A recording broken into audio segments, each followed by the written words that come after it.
Muchísimas gracias por acompañarnos en Entrevista Venevisión. Ya estamos listos para iniciar nuestra conversación con el invitado del día de hoy, tal cual como lo anunciamos. Ya está aquí en el estudio con nosotros Wilmar Castro Soteldo, ministro de Agricultura Productiva y Tierras. Gracias por acompañarnos. Gracias a ti por la invitación. Es muy interesante su presencia en el estudio, sobre todo porque necesitamos conectar con esas sensaciones que están sintiendo los venezolanos en general, independientemente de su postura política, en cuanto a la incertidumbre que se vive en el país y la situación de crisis, que a partir del día de ayer y el anuncio que hiciera el presidente de la República, Nicolás Maduro, de una convocatoria a una asamblea constituyente, ya lo había adelantado en otras ocasiones, pero el día de ayer el anuncio se hizo oficial y se materializó con la firma del decreto. Hay muchas dudas que surgen a los venezolanos y sobre todo ha generado muchas reacciones por parte de diferentes políticos venezolanos. Ayer el presidente de la Asamblea Nacional, Julio Borges, calificaba esta decisión como un golpe de Estado, hacía un llamado a rebelarse a la población. Y yo quisiera conocer cómo se justifica este llamado a una Asamblea Constituyente, cuáles serían las premisas y qué es lo que se quiere modificar de la Constitución Nacional. Bueno, vamos a poner algunas cositas en orden, ¿no? En primer lugar, el presidente ilegítimo de la Asamblea Nacional, porque no es un presidente legítimamente electo, porque está fuera del marco legal y constitucional, Julio Borges, fue uno de los promotores de convocar a Asamblea Constituyente cuando inició el primer periodo de la Asamblea Nacional actual. Ahí hay claras manifestaciones de Lilian Tintori, de María Corina Machado, del propio Julio Borges, en donde explicaban las bondades de por qué ir a una Asamblea Constituyente en el país. Ese es el primer elemento.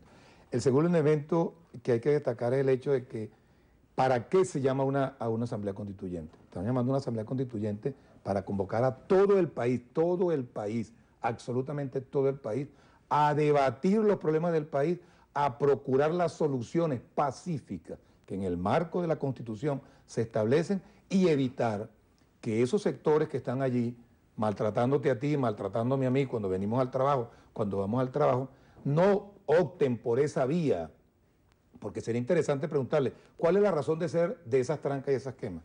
Ir en contra del Estado, ir en contra del gobierno, sacar al gobierno de Nicolás Maduro. Bueno, hay elementos en la Constitución que establecen los mecanismos para dirimir nuestros conflictos. Ese es uno, ese es el diálogo más amplio, más amplio. Yo creo que el presidente ayer explicó de manera bastante abierta, bastante clara, el porqué de la constituyente. Es la convocatoria de todos los venezolanos y venezolanas, políticos, no políticos, sectores, por regiones del país, para que nos sentemos en una gran mesa de diálogo, propongamos las soluciones y el presidente decía allí, lo que allí se decida no tiene objeción de nadie, ni de él, ni de la Asamblea Nacional, ni de organismo alguno del Estado. O sea que es una salida pacífica, democrática y constitucional. Usted participó en un proceso constituyente cuando se hizo la modificación de la Constitución en 1999. ¿Qué diferencia tendría esta Asamblea Constituyente a las anteriores? El rector Luis Emilio Rondón hacía referencia a garantizar el derecho al voto. Julio Borges también hacía referencia a que con este proceso constituyente lo que se busca es suprimir el derecho al voto. ¿Cuál es el espíritu de este proceso constituyente y quiénes integrarían esta constituyente? Mira, la constituyente del año 99, en principio, su objetivo era hacer una nueva constitución y realmente así se hizo. Se creó el nuevo esquema jurídico, político, social que rige nuestra patria pues, desde diciembre del año 99. Esta constituyente, que hace unos 5 o 6 años el comandante Hugo Chávez había planteado la modificación, la reforma de la Constitución originaria, como la ha llamado el presidente Maduro, lo que tiene la intención es de fortalecer, en principio, los logros que en esa Constitución hemos alcanzado, como por ejemplo el tema de los derechos humanos, que es quizás la Constitución más completa en el mundo en materia de derechos humanos, pero también corregir las deficiencias que allí en esta Constitución, con toda seguridad, han de existir como en todo documento que hace todo ser humano. ¿Y quiénes van a participar allí? Absolutamente todos. Y ayer el presidente lo explicaba. Va a ser por elección directa, secreta y universal. Pueden participar partidos políticos, pueden participar sectores. Hay toda una estructura que se está ordenando ahorita para colocar las pautas que van a regir el proceso como tal en el marco de la ley. ¿No debería haber un referéndum consultivo previo a someter estas consideraciones de modificación de la Constitución? La Constitución establece que el presidente tiene la potestad de hacerlo, la Asamblea Nacional tiene la potestad de hacerlo también el llamado, y los consejos municipales en cabildo abierto tienen la potestad. Y un 15% de los electores también tienen la potestad de hacer el llamado. Se ha hablado también de refundar la República. El presidente Chávez hablaba de la Cuarta República, la Quinta República. Vamos a la Sexta República. ¿Qué se pretende? Eso lo irá a definir el resultado de esa constituyente. ¿Cuáles son las expectativas que tienen ustedes en el gabinete ejecutivo con la realización de este proceso? Mira, la primera expectativa creo que coincide con la primera línea de acción que el presidente Maduro ha ordenado, ¿no? Yo creo que ahí está el verdadero camino de la paz. Ahí está el verdadero camino del encuentro de aquellos que en este momento tienen un odio inoculado bastante fuerte y quienes, tú y yo y seguramente todos los muchachos que están aquí presentes, creemos que ese no es el camino, el de la violencia. Yo creo que ahí hay un punto de encuentro para tener la posibilidad de conseguir entre todos la respuesta que el país merece. Ministro, sin duda alguna, toda Venezuela rechaza la violencia, venga de donde venga, pero también debe haber un reconocimiento al grupo de venezolanos que ha expresado sus demandas a través de manifestaciones de calle. Y yo quisiera saber si ustedes, como ministro, hacen un reconocimiento a ese grupo de venezolanos más allá de los focos de violencia y las demandas que están haciendo y sobre todo la demanda relativa al derecho a votar. Mira, en el programa que semanalmente se transmite por los canales de Estado donde yo participo, yo señalaba y hacía un reconocimiento de esa Venezuela que no comparte nuestro proyecto político y que de alguna manera demostró en el año 2002, cuando el golpe de abril, que no quería violencia. Y lo demostró cuando hubo el rescate de la Constitución y el rescate del presidente Chávez y permaneció silente en sus casas. Esa oposición que está allí, o ese sector de la población que no comparte nuestro proyecto. Yo incluso lo felicitaba cuando la semana pasada tuve la oportunidad de palparlo en el seno de la manifestación, cómo se retiraba pacíficamente a sus casas, pero cómo también venían los ejércitos estos que han venido formando a hacer violencia. Entonces, yo con todo respeto, de verdad que expreso mi agradecimiento en primer lugar como venezolano, amante de la paz, a esos venezolanos que no creyendo en nuestro proyecto se expresan de la manera que lo hacen. Y en segundo lugar, condeno de manera categórica a quienes impulsan esa violencia y a quienes participan en ella. Muchos responsabilizan de la violencia a grupos colectivos armados y también señalan que pudiera haber infiltrados del gobierno en esas manifestaciones de calle. ¿Qué responde usted a esto? Bueno, los colectivos armados existen, pero del lado de la oposición, eso no hay duda. Y te puedo decir porque anoche lo viví también. Anoche fuimos víctimas de una agresión allí en una calle de Las Mercedes, yendo a un acto de gobierno, ¿no? Y ahí de verdad que nosotros, tú pudiste apreciar en la gran marcha que se hizo el día de ayer, cómo millones de venezolanos participaron allí con alegría y con mucho cariño. Han querido satanizar a nuestras fuerzas organizativas y ellos son los que están realmente haciendo los actos de violencia. ¿Ha perdido respaldo popular el chavismo? Bueno, la respuesta creo que la dio la marcha de ayer. ¿Es una táctica dilatoria este llamado a un proceso constituyente para distraer la atención de las elecciones regionales y municipales? Es una decisión política de gran nivel, histórica, que nos convoca a ir a elecciones,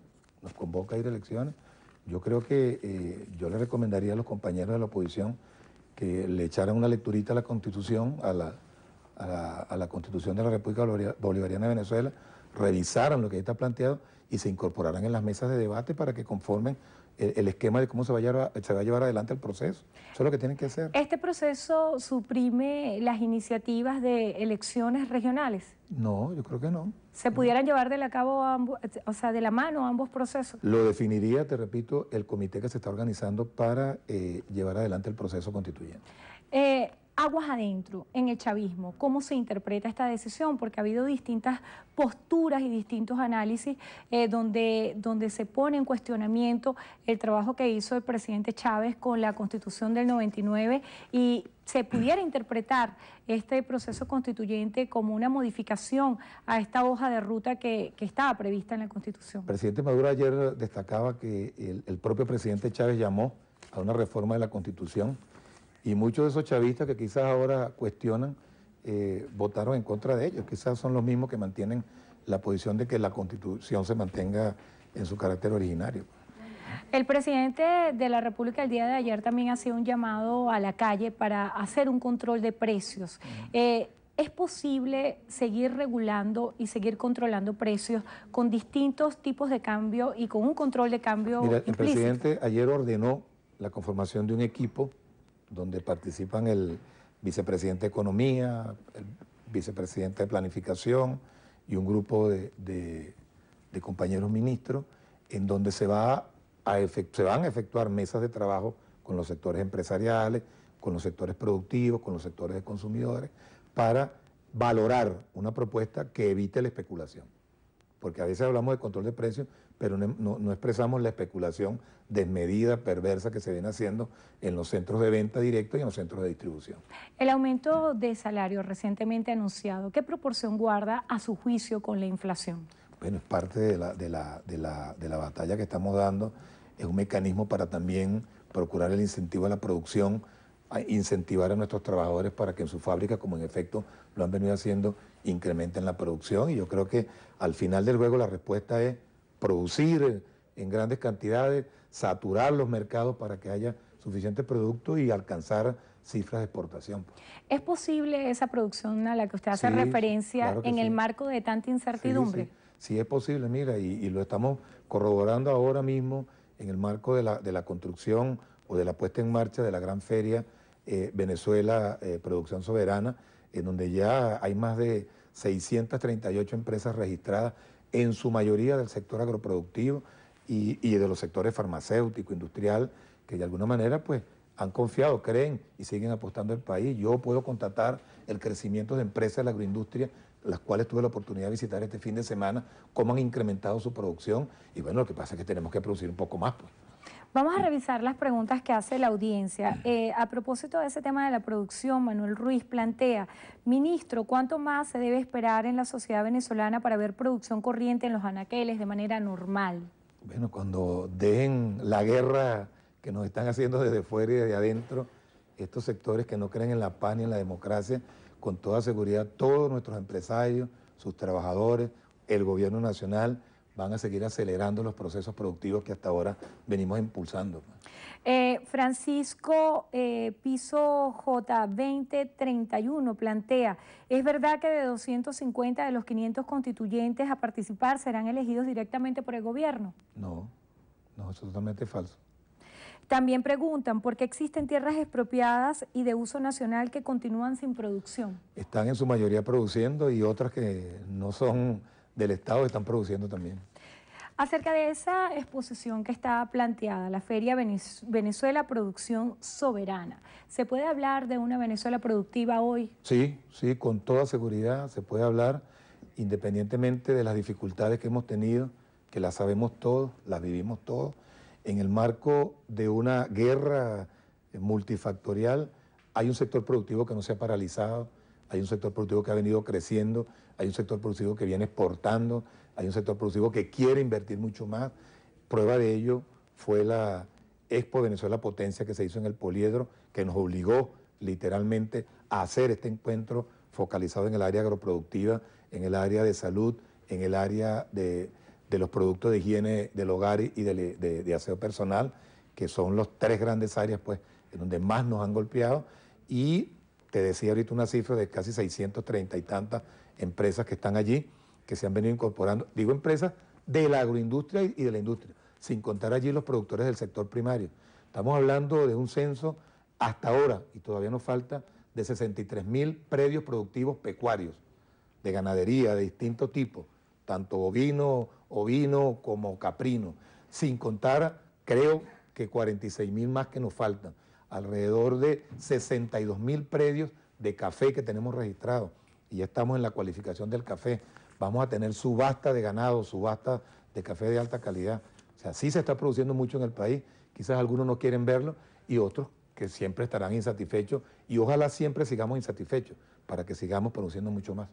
Agradecemos su presencia aquí en el estudio de Venevisión, Wilmar Castro Soteldo, ministro de Agricultura Productiva y Tierras. Gracias por acompañarnos. Gracias a ti, Iván. Y gracias a ustedes también por acompañarnos. Que tengan todos buenas tardes.